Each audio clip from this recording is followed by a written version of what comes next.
영순이 여러분 안녕하세요. 랭킹스쿨입니다. 시대에 따라 소비자들이 열광하는 맛도 트렌드도 함께 변화하면서 프랜차이즈 브랜드들의 흥망성쇠도 크게 엇갈리게 마련입니다. 시장 출범 초반에는 공격적인 매장 확대로 성업을 이어갔지만 이내 인기가 시들해지다 못해 속속 폐점하는 사례도 많죠. 특히 최근에는 코로나 바이러스의 여파까지 더해지며 외식업 프랜차이즈들의 고충이 심화되는 상황입니다. 이 가운데 어느샌가 매장이 하나둘씩 사라지다 결국 영구적으로 철수하며 완전히 역사 속으로 자취를 감춘 프랜차이즈 브랜드들이 있다고 하는데요. 오늘 랭킹스쿨에서는 결국 한국에서 철수한 존맛 프랜차이즈 탑 3에 대해 알아보겠습니다. 3위 파파이스.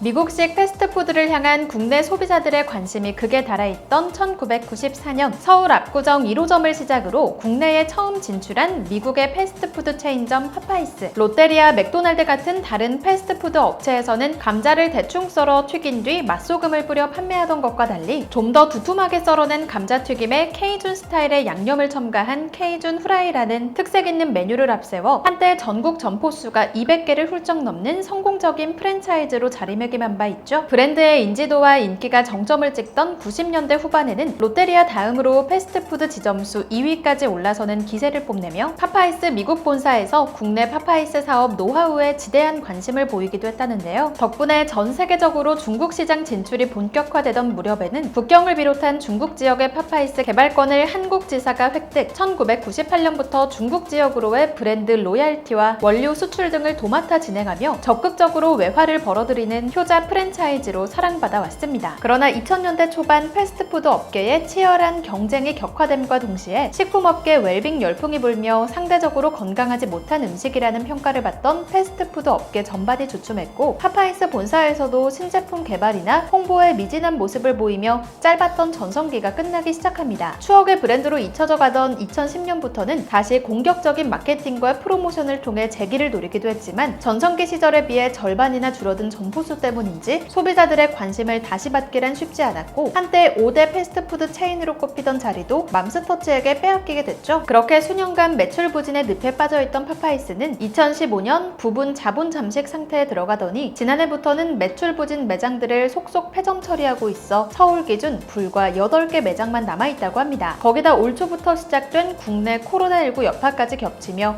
더 이상 회생 불가능한 것으로 판단한 걸까요? 최근 한 온라인 커뮤니티에 파파이스의 한 매장에서 붙인 안내문이 공개됐습니다. 사진 속 안내문에는 파파이스가 2020년 11월 한국에서 철수한다. 저희 매장이 아마 한국에서 가장 늦게 폐점하는 매장일 것이다. 18년을 함께한 매장이라 저희도 아쉬움이 크다고 적혀 있는데요. 실제로 파파이스는 수년 전부터 여러 차례 매각을 추진해왔지만 새 주인을 찾지 못했고 결국 철수를 앞두고 있다고 합니다. 이에 관해 파파이스를 운영하는 대한재단 관계자가 일부 매장에 국한된 이야기라는 입장을 내놓긴 했지만 매각을 추진 중에 있으나 인수자를 찾지 못하는 현재의 상황이 지속된다면 언론에 보도된 오는 11월이 아니더라도 파파이스 완전 철수는 머지않은 이야기일 것 같네요. 2위 브리즈커피.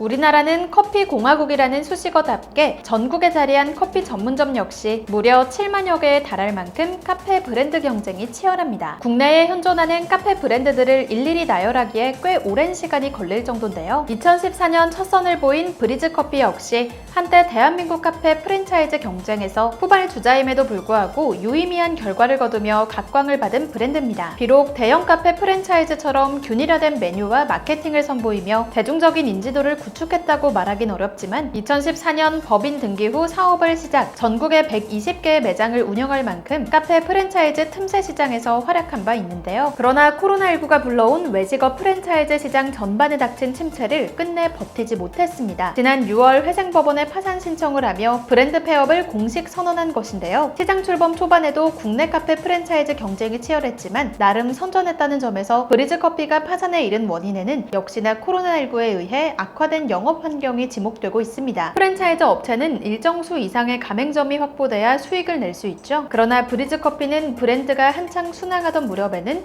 전국에 약 120개의 매장을 운영했지만 이내 고조되는 경기 둔화로 120개의 절반도 채 되지 않는 40여 개로 매장 수가 대폭 줄어들더니 이마저도 올 초부터 시작된 코로나19 바이러스 때문에 가맹점 확보가 더더욱 어려워지면서 파산을 신청하기에 이르렀다고 하네요. 현재 매장을 운영 중인 가맹점주들은 계약 조건을 조건에 따라 손해배상 등을 받게 될 전망이라고 합니다. 한편 국내에서 커피 전문 프랜차이즈가 파산이나 회생을 신청한 것은 지난 2018년 카페베네가 법인 회생을 신청한 이래 처음이라는데요. 대법원에 따르면 올해 4월까지 접수된 법인 파산 건수가 337건으로 지난해 같은 기간 대비 10%가량 증가했다고 합니다.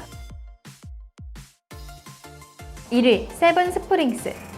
매장 한 곳에서 다양한 음식의 종류를 그것도 무한대로 맛볼 수 있는 뷔페형 패밀리 레스토랑. 땅값에 많은 양을 따지는 소비 마인드가 지배적이었던 90년대를 지나 2000년대 초반부터는 좋은 먹거리, 건강한 식습관 등이 조명받기 시작하며 프리미엄 뷔페형 패밀리 레스토랑이 큰 인기를 얻기 시작했는데요. 그 중심에는 빕스, 애슐리 등과 함께 뷔페 레스토랑 인기의 선두에 서 있던 세븐스프링스가 있습니다. 2001년 역삼동 1호점을 시작으로 2006년 삼양그룹에 인수되며 폭발적인 성장세를 기록한 세븐스프링스는 제철 음식, 로컬 푸드, 친환경 등을 콘셉트로 타 패밀리 레스토랑과 다르게 확실한 웰빙을 강조해 이목을 끌었죠. 특히 20, 30대 여성 소비자들을 겨냥한 확실한 브랜딩으로 전국에 20여 개가 넘는 지점을 운영하며 성인 평일 저녁 기준 3만 원이라는 다소 부담스러운 가격에도 건강식 뷔페, 신선한 재료로 오랜 시간 큰 사랑을 받아왔습니다. 하지만 좀처럼 그 아성이 무너질 것 같지 않던 세븐스프링스 역시 지난 4월 영구 폐점에 돌입하며 더 이상 볼 수 없게 됐다는데요. 한창 잘 나가던 세븐스프링스에 제동이 걸린 건 2010년대에 들어서면서부터 시작된 1인 가구의 증가와 관련이 있습니다. 이른바 혼밥족들이 외식업 시장의 대세로 등장하면서 혼자서 즐기기 상대적으로 부담스러운 뷔페형 레스토랑들은 침체를 받게 됐고, 여기에 배달 음식이나 로컬 맛집 등으로 외식업 트렌드까지 변화, 실적이 급속도로 하락하기에 이르렀죠. 더욱이 장기화된 경기 침체 영향으로 외식보다 가정 간편식을 이용해 집에서 간편하게 먹는 소비자들이 늘어난 것 또한 세븐스프링스 같은 뷔페형 레스토랑에 직격탄을 안겼습니다. 여러 레스토랑 중에서도 세븐스프링스의 타격이 컸던 이유는 가격대가 비슷한 빕스에는 음식 취향에, 가성비 측면에서는 애슐리에 밀려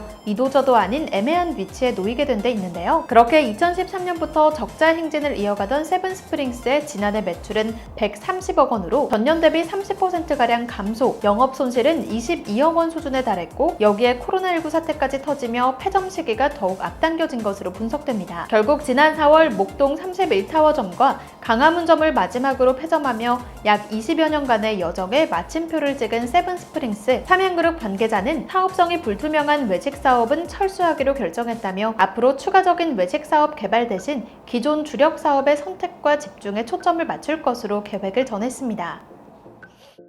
코로나19가 발화점이 돼 폐점 위기에 놓인 대형 외식 프랜차이즈들은 이뿐만이 아닌데요. 국내 토종 피자 프랜차이즈로 큰 사랑을 받았던 미스터 피자의 경우 매각 수순을 밟게 됐고, 대기업 CJ 푸드빌의 주력 사업이었던 뚜레쥬르 역시 매각 작업이 진행 중이라고 합니다. 코로나19 장기화로 인한 실업난, 경기 침체가 고조되면서 외식업 전반에도 대대적인 변화가 일어나는 격동의 시기가 아닌가 싶은데, 아무쪼록 하루빨리 백신과 치료제가 개발돼 코로나 사태를 극복하고 다시 정상적인 외식 문화도 되찾을 수 있길 바랍니다. 지금까지 랭킹스쿨이었습니다. 감사합니다.